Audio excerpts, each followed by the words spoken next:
Hoje um amigo me fez uma pergunta muito simples, mas aquela pergunta que separa quem sonha e quem realmente constrói. Ele queria saber como que eu escrevo os capítulos do meu livro, qual que é a dinâmica, ele queria saber em detalhes. E eu vou ser sincero com vocês, quando eu escrevi esse primeiro livro, foi uma dificuldade muito grande, porque eu só tinha a vontade de escrever e a vontade de transmitir uma mensagem. Porém, esse segundo livro que eu estou escrevendo, ele está sendo um pouco mais fácil em comparação a esse primeiro. Ele está sendo mais leve, mais fluido, porque eu acredito que desse segundo livro para esse primeiro eu evolui bastante, eu aprendi, eu amadureci, eu recebi bastante feedbacks com relação ao primeiro. E esse processo eu percebi que eu acabei criando um método, um jeito mais claro de construir cada capítulo. E se eu criei esse método por acidente ou não, nem eu sei.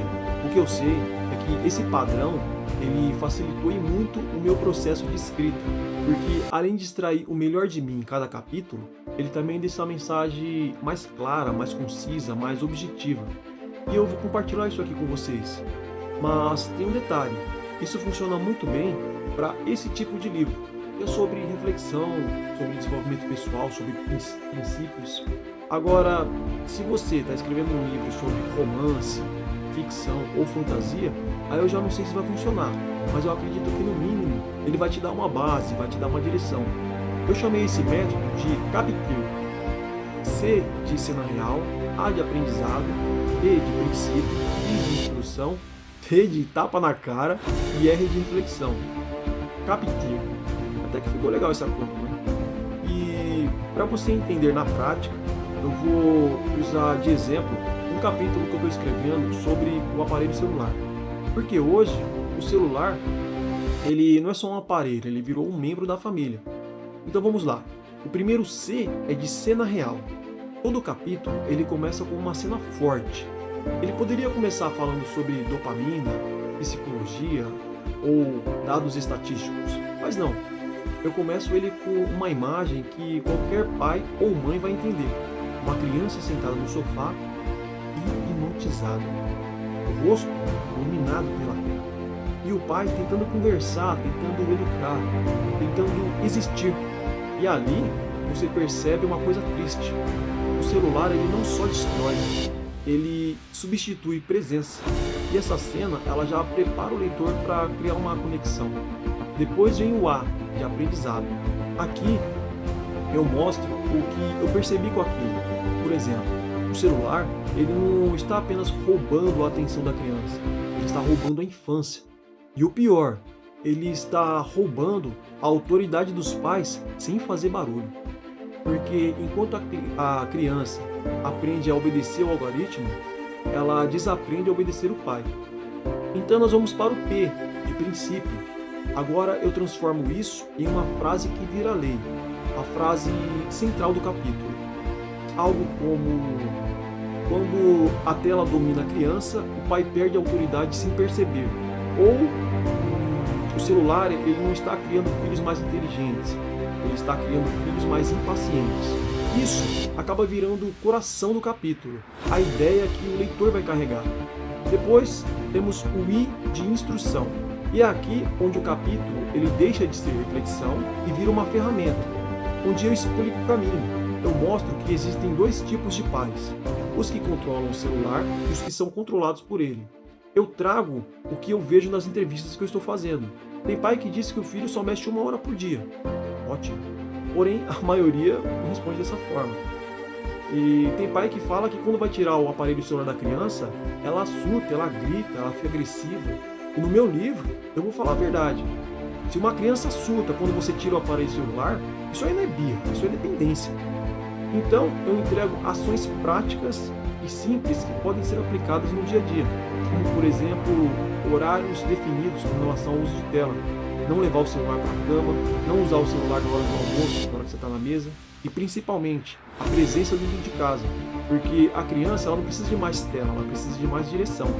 Depois vem o T, de tapa na cara, e é aqui onde o capítulo termina do jeito certo, com uma frase curta, um peso, uma convocação. Por exemplo, a criança ela não precisa de Wi-Fi, ela precisa de pai. Ou o algoritmo não ama seu filho, é você que ama. O celular não educa, ele entretém. E eu fecho chamando o leitor para a responsabilidade. Você pode continuar deixando o seu filho mexendo no celular sem limites, mas depois não reclama quando o mundo educar ele do jeito do mundo. Porque criança sem limites vira adulto sem direção. E a verdade é essa: seu filho ele não precisa de mais liberdade, seu filho precisa de mais liderança. Por fim, vem o R de reflexão, e aqui está a parte que eu considero uma das mais importantes. Eu não gosto de escrever um capítulo só para parecer bonito, só para a pessoa ler.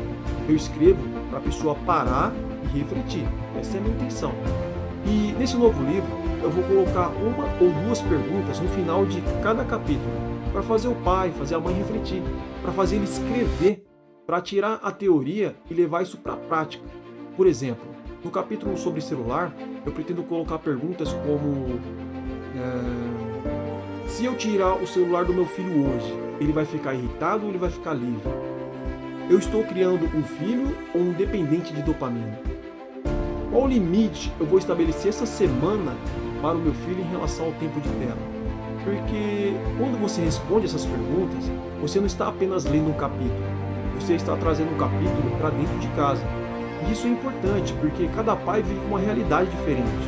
Tem pai que controla o celular, ótimo. Mas tem muitos que já perdeu o controle. Tem pai que luta contra a culpa, luta contra a falta de tempo. Então essas perguntas, elas não existem para acusar ninguém, elas existem para revelar.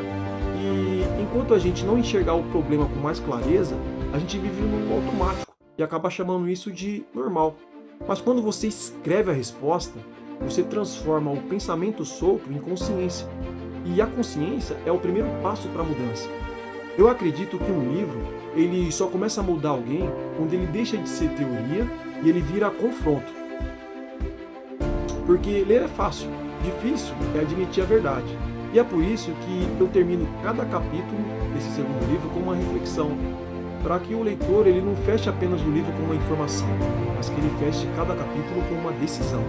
E eu faço isso porque o objetivo desse livro que eu escrevo não é apenas ser lido. O objetivo é impactar vidas, é ajudar de verdade.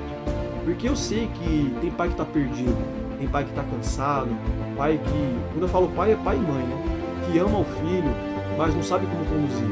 Então essas perguntas, elas existem para isso, para trazer mais clareza, mais direção, mais consciência. Eu estou dando o meu máximo nesse projeto, não para vender palavras, mas para entregar valor. Porque se esse livro ele conseguir restaurar pelo menos uma conversa dentro de casa, se ele trazer um pai de volta para a presença, se ele dar direção a uma mãe cansada ou proteger uma criança do que o mundo tenta ensinar lá fora, então todo esse esforço já vai ter valido a pena. Famílias fortes não mudam só casas, mudam gerações. Então é isso. Se você quer escrever um capítulo forte, um capítulo que prende, que transforma, use esse método. CAPTIV. C de cena real, A de aprendizado, P de princípio, I de instrução, T de tapa na cara e R de reflexão. Porque escrever não é enfeitar palavras, é transformar vida em direção.